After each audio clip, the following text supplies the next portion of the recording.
At my sister's birthday gathering, my dad seized a microphone and delivered a statement that halted every grin in the venue. "This evening," he declared, "our accomplished daughter Venus is handing over her luxury apartment to her sibling Tara." 30 attendees applauded as if it were kindness, not degradation. I remained there, pulse racing, the keys still chilly in my palm. My mom's gaze challenged me to comply. My dad's smirk indicated I had no option. And when I refused, the noise of his palm echoed through the tunes. My earpiece struck the tiled floor and tumbled off. That strike destroyed it all, including any connection we had remaining. The evening had begun like any typical Carter family event, noisy, elegant, and excruciatingly scripted. The residence sparkled beneath crystal lights, the tiled floors reflecting images of golden gowns and partially consumed wine goblets. A small orchestra performed near the panes overlooking Atlanta's horizon. From the exterior, it appeared flawless. Within, it seemed like a theater where I never received the correct script. 2 hours prior to that strike, I'd shown up with a bottle of aged wine and a courteous grin. My mother hardly glanced up. "Oh, fine, Venus, just place it on the counter," she remarked, adjusting the sweets display where my sister Tara positioned herself, encircled by companions. Tara chuckled boldly, the sort of chuckle that occupied a space and required notice. Her partner Ethan bent in to murmur something, and she tapped his limb teasingly, her jewel band capturing the glow. "You seem exhausted," Mom inserted without facing me. "You labor excessively." "I manage a firm, Mom," I responded gently. "It's meant to involve effort," she murmured, preoccupied. "You ought to consider equilibrium. Perhaps assist your sister regain stability. She's faced difficulties." That term difficulties had turned into the household's justification for all Tara pursued. For years, she drifted from one unsuccessful venture to another, protected by my parents' unlimited backing. Meanwhile, whenever I accomplished anything, the praise was subdued, succeeded by prompts to remain modest. I welcomed kin and family acquaintances, the standard group who believed they understood us. Aunt Nancy squeezed my face, still handling me as if I were 12. Still unmarried, she inquired with a grin. All those qualifications, all that achievement, but no partner yet. I grinned faintly. No, Aunt Nancy, no partner yet. Her spouse, Uncle George, lifted his glass. "Perhaps if you ceased being so daunting, dear." Gentlemen dislike that. Their chuckles irritated my senses.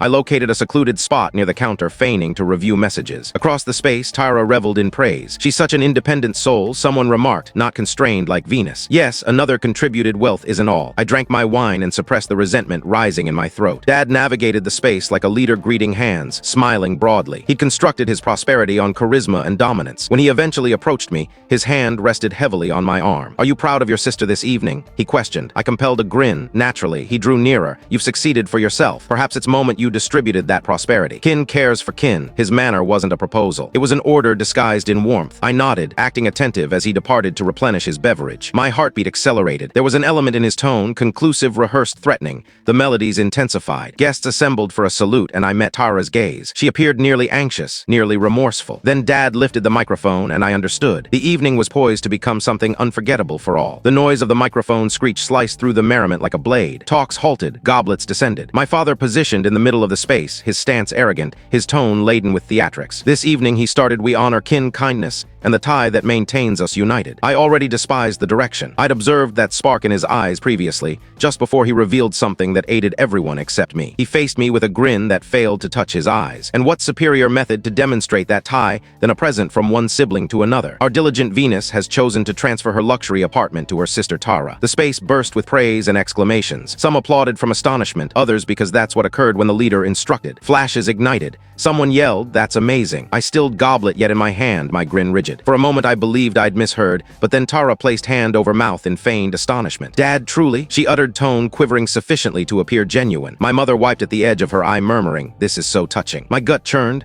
I could sense 30 sets of eyes shift toward me, awaiting my nod and participation. My father stretched his hand expectantly, his palm exposed like a requirement. "Come on, dear," he stated into the mic. "It's only just your sisters face difficulties. You can always acquire another." Something within me broke. The years of quiet, of grinning through their bias of composing payments and never receiving gratitude, they all crashed in that instant. I placed my wine goblet down the base, shaking lightly in my grasp. "No," I uttered. My tone wasn't bold, but it was distinct. The noise cut through the praise like glass breaking. My father blinked, bewildered initially, as if the term didn't compute. "What did you utter?" I aligned my posture, the burden easing from my arms with each sound. I uttered, "No, I'm not transferring my residence." A wave of murmurs extended through the attendees. Aunt Nancy's jaw fell. Uncle George grumbled, "Selfish." My mother's tone sliced through them. "Venus, don't proceed, you're shaming us." I faced her. I've aided this household for years. I covered half of this event, the wine, the cook, all. But this belongs to me. Tara's eyes shimmered false tears. "Venus, please, it's not that way." But it was precisely that way. My father's grin disappeared. His jaw clenched firm, microphone yet in grasp. "You're opposing me," he stated. Advancing nearer, his tone lowered, but the space was so silent, all heard it. Before I could shift, his hand arrived swift and firm. The noise resounded. My head jerked aside, my skin stinging.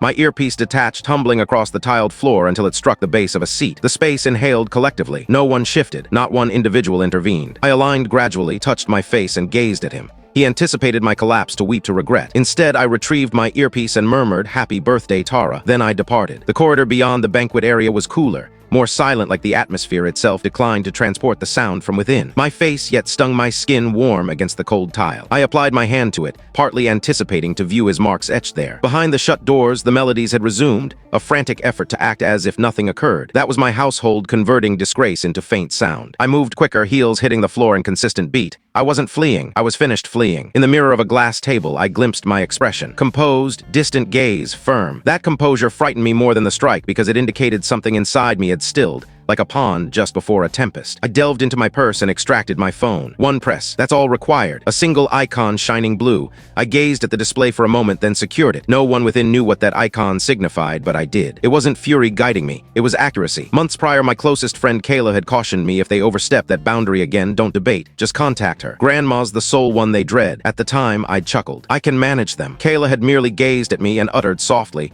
"Managing isn't identical to being liberated." Now her statements resounded as I proceeded down the corridor. The orchestra piece diminished, substituted by muffled tones. My heels tapped like a timer. I halted by a tall window. Atlanta's horizon twinkled past the pane, all those structures shining indifferent. Somewhere beyond was my luxury apartment, the one they attempted to seize from me with praise. My image stared back, half illuminated, half darkened. The lift rang. I entered, selected the ground level, and observed the doors seal. My heartbeat decelerated. Every level that went by was another stratum of dominance returning into position. In the entrance hall, the atmosphere smelled like pale flowers and costly scent. I rested against the tiled wall and breathed deeply for the initial time. A message vibrated on my screen. En route. I entered one term back. Then I flipped my phone downward, slid it into my purse, and proceeded toward the glass entrances. Beyond, the summer evening was yet mild, but I sensed nothing. As I traversed the path, beams swept over the entry. A dark vehicle approached, and a lady emerged, tall, poised, locks silver beneath the beams. She didn't glance at me. She didn't need to. I nodded once. She nodded in return. Within, merriment yet leaked faintly from the panes.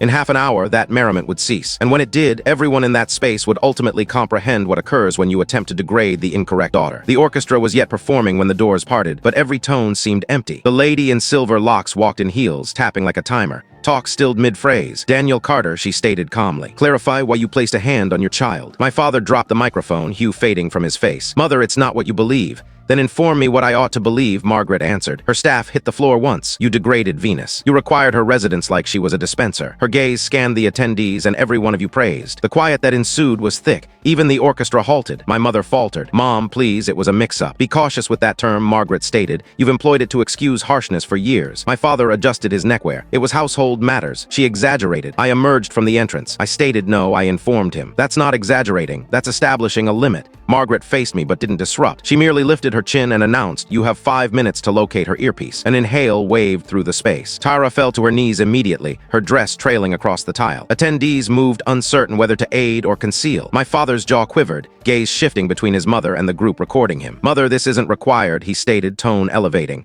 "It's entirely required," she answered. "When a man hits a woman, he kneels to retrieve what he dislodged." No one shifted. Even the atmosphere seemed to pause. Tara shifted a few paces, looking beneath furniture. Her eye makeup ran down her face. My mother whispered her name, but didn't venture nearer. Devices were raised now, every perspective, every instant broadcasting online. "Sufficient," Margaret stated. "Rise, all of you. This household has confused submission for admiration long enough." She confronted my father straight. "You operate a business, Daniel, not an empire. And as of this instant, you operate neither." He blinked. "What are you implying?" "I'm revising my will this evening. My property, my funds, all goes to Venus." Astonishment waved like breeze through pain. My mother inhaled sharply. Tara stilled. "That's madness," my father shouted. "You can't, I can, and I will." Her tone didn't elevate. It only honed. "You shamed me. You shattered your child's respect in public. You will endure that reflection." He attempted to chuckle, but it fractured in his throat. "You'll regret this." Margaret faced the attendees. "You've all observed sufficient. Recall what you saw." Then she gazed at me. "Do you have the earpiece?" I nodded and opened my purse. The pearl lay in my palm, small but brilliant beneath the crystal light. I proceeded to the middle of the space and placed it on the furniture. "There it is," I stated softly. No one uttered. My father gazed at it like an explosive. My mother's hands shook over her torso. Tara stared, gaze glossy. Margaret's expression eased just a bit. "Venus," she stated, "you owe owe them nothing. Collect your belongings and depart. I breathed gradually like discharging years of breath I'd retained. Thank you. I faced my father. You desired submission. You received quiet instead. I hope it resounds. He advanced, frantic. We can repair this, he stated. You're still my child. I encountered his gaze, not this evening. Then I gazed at Tara. You could have refused him. You always could have. She gulped, speechless. Margaret tapped her staff once more. The gathering is finished. Attendees started to disperse, murmuring regrets and reasons. The orchestra gathered their tools swiftly. Even the cooling system sounded like it desired escape. I joined Margaret by the door. Nearby, her look was intense but satisfied.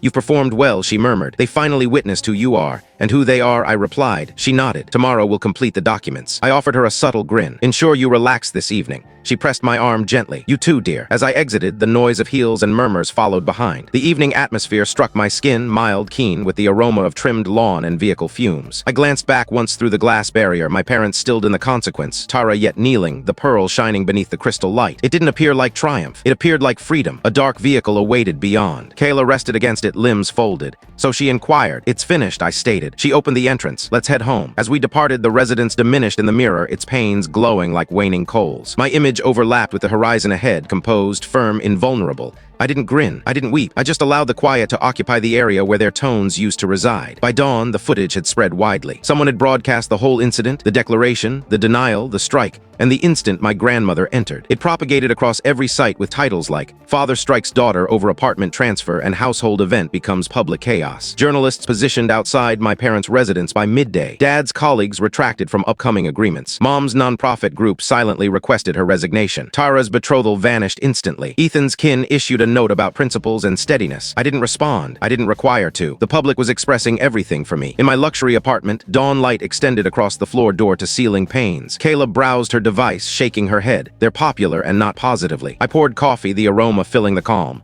They desired notice, I stated. Now they possess it. She glanced up at me, careful. Do you feel improved? I considered it. The throb on my face had lessened into a faint warmth. No, I stated. Not improved, just finished. A fresh message appeared on my display from Grandma Margaret. Subject completed. Text, the documents are done. All is in your name now. Relax. I shut the device, reclined, and allowed the calm to settle. For the initial time in years, quiet didn't seem like penalty. It seemed like tranquility. That night, the city shimmered below my panes like a chart of everything I'd endured. I positioned there, holding the pearl earpiece between my fingers, its even surface cool against my skin. Then I secured it back into position. The image in the pane appeared like someone I ultimately knew. People believe vengeance is noisy, that it scorches and ruins. They're mistaken. True vengeance is silent. It's selecting yourself and never glancing back. I lifted my phone, entered a note to Kayla, meal tomorrow. She responded with a heart. I grinned. If you've ever had to depart from people who were meant to cherish you, I murmured, you're not alone.